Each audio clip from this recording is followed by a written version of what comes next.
What keeps you up at night? Pondering deep questions? Excitement about a big trip? Or is it stress about unfinished work, an upcoming test, or a dreaded family gathering? For many people, this stress is temporary, as its cause is quickly resolved. But what if the very thing keeping you awake was stress about losing sleep? This seemingly unsolvable loop is at the heart of insomnia, the world's most common sleep disorder. Almost anything can cause the occasional restless night, a snoring partner, physical pain, or emotional distress. And extreme sleep deprivation like jet lag can throw off your biological clock, wreaking havoc on your sleep schedule.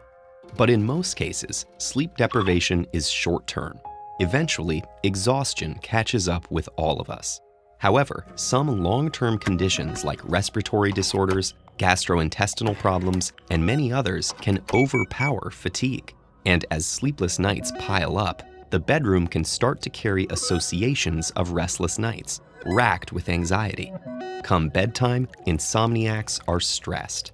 So stressed, their brains hijack the stress response system, flooding the body with fight, flight, or freeze chemicals.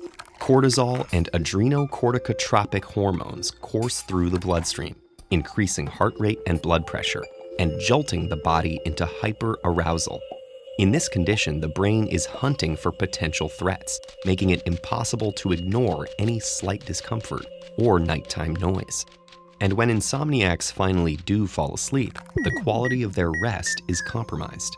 Our brain's primary source of energy is cerebral glucose, and in healthy sleep, our metabolism slows to conserve this glucose for waking hours. But PET studies show the adrenaline that prevents sleep for insomniacs also speeds up their metabolisms. While they sleep, their bodies are working overtime, burning through the brain's supply of energy-giving glucose. This symptom of poor sleep leaves insomniacs waking in a state of exhaustion, confusion, and stress, which starts the process all over again. When these cycles of stress and restlessness last several months, they're diagnosed as chronic insomnia.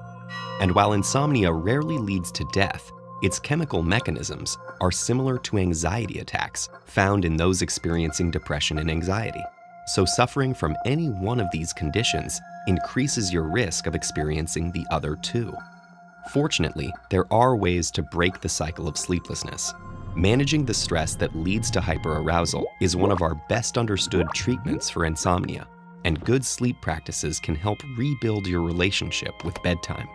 Make sure your bedroom is dark and comfortably cool to minimize threats during hyperarousal.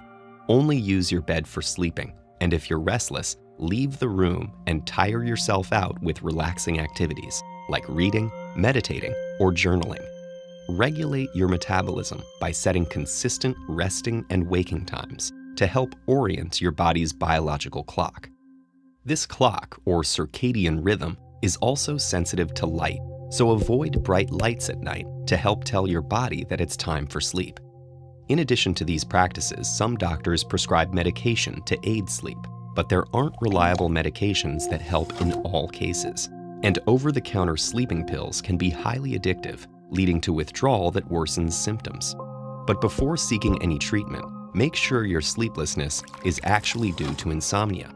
Approximately 8% of patients diagnosed with chronic insomnia are actually suffering from a less common genetic problem called delayed sleep phase disorder, or DSPD. People with DSPD have a circadian rhythm significantly longer than 24 hours, putting their sleeping habits out of sync with traditional sleeping hours. So while they have difficulty falling asleep at a typical bedtime, it's not due to increased stress. And given the opportunity, they can sleep comfortably on their own delayed schedule. Our sleeping and waking cycle is a delicate balance and one that's vital to maintain for our physical and mental well-being. For all these reasons, it's worth putting in some time and effort to sustain a stable bedtime routine. But try not to lose any sleep over it. For more tips on how to get a better night's rest, check out this TED-Ed blog post with 7 practical sleep hacks from a neuroscientist. And if you want to watch more TED-Ed videos about sleep, check out this playlist.